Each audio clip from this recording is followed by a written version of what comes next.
Good day. My intention is to be extremely specific in what I want to say and to respect your time, and therefore I will read my script. So this video is intended for psychologists in the broad meaning of this term, including peak performance psychologists, sports psychologists, executive coaches and therapists, mental health professionals, as well as academic community that specializes in psychology, master students, PhD students, postdocs and educators. And I send this link to people with this kind of background to get professional feedback on the methodology that is being discussed in this channel. Ideally, we find people who write their PhD or master thesis in the field and would like to take this methodology as a base for a study on behavior change to explore the effectiveness as well as formalize the theoretical base behind this methodology. So if you belong to the community of professionals I'm referring to, please be my guest, and I'm hoping this video will be interesting for you, and I will be very thankful for any feedback in any form, short comment under this video or a Zoom call with me to discuss the details. If I speak slow, feel free to speed it up.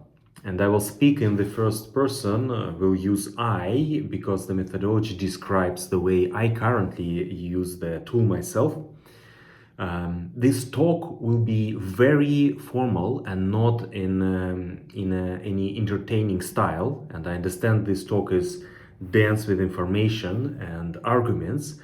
And there's a lot to unpack here and a lot of further references to existing corpus of knowledge that can be done. So thank you for your attention.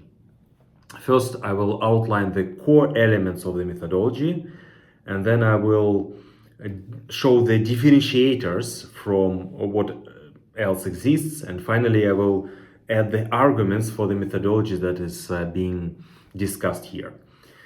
So let's go. The name of this tool is Stimulus Response Training Tool, and the methodology consists of 5 recurring steps. First, noticing situations where I am not happy with my reactions. Second, logging situations where I'm not happy with my reactions. Third, designing better reactions to these situations. Fourth, training these new reactions on digital cards, same way as we train new vocabulary of foreign languages. And fifth step, noticing change. So making a conscious decision to notice change. One thing I'm realizing right now, in the first 2 points, probably not the best use of words, right? It's not about being happy or not being happy. It's about being conscious and noticing, the opportunities. You can use this language and maybe it's even better, opportunities for positive change. So, step number 1, noticing. Throughout my week, I'm conscious and mindful about my behavior, my reactions, my habits, the feedbacks I get from others, as well as thoughts that pop up as a response to different situations. I'm conscious of all that. And that is basically, it's just noticing. Step number 2 is logging. So if I notice that some response has potential for improvement, and such improvement can benefit my well-being and my productivity, I take note on my phone. It's possible to use any app that is convenient for the user, something that the user already uses. That can be Notepad, OneNote, WhatsApp, or whatever. What's important is at this stage, I do not judge right away whether I can change my reaction or whether I should change it. This is something that I will do later when I'm in a quiet and attentive mind. Step number 3, designing. So this step takes time and effort. In this step, I convert notes I logged into so-called digital stimulus response cards. So I'm converting notes into the cards. Since there's multiple notes in the log that I put together throughout my month or throughout my week, it takes some time to think through all these notes and design the cards. Usually it takes more than an hour to do. In these cards, I convert the abstract wish for some behavior change into a very specific pair, which consists of the stimuli, so the trigger, for example, a situation that should trigger the new behavior, new way of thinking, a new reaction. And also the pair contains the new reaction, the response to that very specific stimuli. The goal here is to carefully answer the question, how do I want to react to this specific situation? And this is the design phase. We design the pair, stimulus situation and response reaction. Now, it's very important to formulate that very reaction on multiple layers. That's a very important part. And here are the layers on which the reaction should be formulated. Layer of thoughts. So how do I want to react on the level of my thoughts? Layer of past experiences. What past experiences should inform my reaction? In other words, where in the past did I react the way I want to react now? And what past memories will help me activate the better reaction? Layer of roles. What inner roles do I want to get activated as a reaction to the situation, right? What inner roles do I want to get activated? A layer of values. What values do I want to get activated, consciously or unconsciously, as part of my reaction to the specific situation? Layer of emotions. What emotions do I want to get activated? Layer of actions. Finally, what actions do I want to take? And that also comes basically at that stage after everything that I mentioned earlier is formulated. And finally, a layer of feedback. So what positive feedback will I give myself for this better response to the situation? So that was the design phase. Now, step 4, training. I'm adding the new digital cards to the stack of digital cards. And there are already cards there that I designed for myself earlier for different situations. Some cards in my stack of cards, or stack of digital cards, I picked from a library of cards. Other people can also use the cards from the standard library of cards. Everyone can contribute to the library. Everyone can pick cards and edit them for themselves. Now it's time to train these cards the same way I'm training for an exam at a university. And in a similar way, I would be training, let's say, in Duolingo. So, for example, when I'm on a bus or when I'm on a train commuting to work, or when taking a short walk in a park, or when I'm waiting in line at a doctor's office or in the grocery store, these are all good moments for me to train my cards. The training process rewires the brain, and the new automatic reaction forms its path in the brain. So the brain rewires and the new constellation, of neurons forms, and that new constellation fire the new reaction to a specific situation that I defined on my card. Due to the fact that my card describes my reaction on multiple layers, not only my intention to act differently, right, but also the thoughts, values, and so on. So due to this fact, my response to the situation is congruent on all layers. I do not have, it's more harmonious, and therefore it's easier to take the right action because there's no contradiction across these layers. It is consistent on all layers, not only on the level of actions, but also on the layer of emotions, inner roles, values, thoughts, goals, and so on. Step number 5, change. So gradually the change enters my life without being forced. Due to this training and the repetition, new behavior patterns emerge, and the healthy habits become more consistent, and gradually more efficient beliefs are being added basically by me through this training. The abstract objectives constitute themselves in basically the abstract objectives, they now constitute themselves in very specific life situations where I react in a new and better way. This concludes the description of the methodology. Now, as I said earlier, let me formulate the differentiators.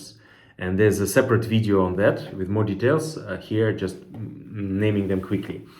So there are 6 differentiators. 1, training on digital cards before real life situations. Not basically making a choice the next time I will do this way and then waiting for the real life situation for that, to trigger this new behavior that I made a conscious decision to take. Not the case. Training before the real life situation. That's the differentiator here. 2, defining my reaction to a situation on multiple layers. So not just actions, but also thoughts, values, past memories, roles, as well as, and this is very important, defining the feedback I give myself for firing the right reaction. In essence, making sure that there's a feedback loop in place that glues the right reaction. Third differentiator, defining any change we want to introduce as a pair of stimulus and response. This is another critical element. It's always a pair, stimulus and response. And stimulus, the situation, is also accurately defined, so our brain recognizes in real life that that's the situation that I did train, for which I trained the new reaction. 4, so putting 90% of emphasis on regular training, not on theorizing or endless exploratory discussions or learning new things or insights. So that's not the emphasis. In this methodology, the highest emphasis is on straightforward, brute force training of the better reactions by repetitions, because we want to automate the better reactions. 2 more additional differentiators, however, less fundamental in my mind. First, additional differentiator, this methodology is self-sustaining. Okay? Why so? For example, I get a feeling I don't like the methodology. Great, it's just my automatic reaction. Let me turn on my slow thinking mode, take a careful look, define a better reaction towards this methodology and train this other reaction. Okay, so that's a way to push through resistance against this methodology. Another example, I'm getting frustrated through training of this laborious process of designing the new reactions. So I'm getting frustrated either because of the training, or I'm getting frustrated with the process of designing the new reactions. So fine, let me basically call this a situation and design a better reaction. So gradually I evolve and migrate towards the feeling of joy of learning and not frustration related to training. Another example, I forget to train. Okay, I'm happy with methodology, I'm doing the design, but I'm just forgetting to train. Fine, let me design a card, several cards, for multiple situations throughout my day, throughout my week, which basically connect specific situations with the process of training. For example, I'm entering the bus, and my reaction that I'm now training, I open the tool and train the cards. I pull out my phone, open the tool and train the cards. In essence, basically, this is a self-sustaining methodology. Okay? And second additional differentiator, this tool is the glue that glues other existing tips and psychology tools to the user. It glues all these frameworks to the specific moments in the life of the user. There's an overload of tools, tips, and life advice in this world. Tons of books, YouTube channels, this training, that training, this inside, that inside, this motivational post, that motivational post. But there's no use of basically all that, of discussing all that stuff regularly, forming our intentions and objectives for change, if we do not glue all that advice on how to act to very specific life situations. And this tool is this kind of a glue. Now, I'm hoping attention is still here. As I said, I understand this talk is dense with information and arguments, and there's a lot to unpack here. And there are many further references that can be done to existing corpus of knowledge. Thank you for your attention. Now, let me list 9 bits of knowledge from the field of psychology that fuels their reasoning for this specific methodology. Okay. Once again, there's a more detailed version of this in a separate video called Arguments for Methodology. And here's just naming these arguments. 1. So we know that rehearsals and repetitions matter. 2. We know that visualization techniques matter. And we tap into that when we train the cards. 3. We know that behaviors, reactions, and states are situational. States of mind are situational. They are all triggered by something. The same person is one state of mind, another state of mind, depending on the situation. And that is why it's in this methodology, it's always the pairs: situation, stimulus, and response. 4. We know that our values, our inner roles, and our past experiences, all that informs our actions. And that is why defining reactions on multiple layers is so important for this methodology. 5. We know that our willpower is like a battery. Another term for the same is so-called ego depletion. And therefore, training must happen before real-life situations. Training should happen when batteries of intentions are full, so we don't fall into old automatic reaction due to the fact that our mind batteries are empty and we just cannot afford conscious control of our reaction. So that's why training should be happening separate from the real-life situation. 6. We know that positive reinforcement really matters, and therefore positive feedback loop is defined for every single card. 7. We know that we can be in fast thinking mode and in slow thinking mode. And therefore the methodology separates in time the design of cards, which is slow thinking, and training, which is fast thinking. 8. We know it's easier to take the right action when there are no contradictions inside. Therefore, we pay attention to all these layers, not only action, but roles, values, and so on, to establish harmony of intention on all these layers. 9. We know that any person can change only towards what he or she wants, and forcing change brings no good. And therefore, the design of each card starts with the question, what do I want? And how do I want to react? Whenever we design the card, we ask ourselves the question, what do I want? And how do I want to react for that specific situation? Very important. So thank you for your attention and your expert advice on this methodology, and any recommendations or comments will be considered very, very thoughtfully. Have a good day. Bye-bye.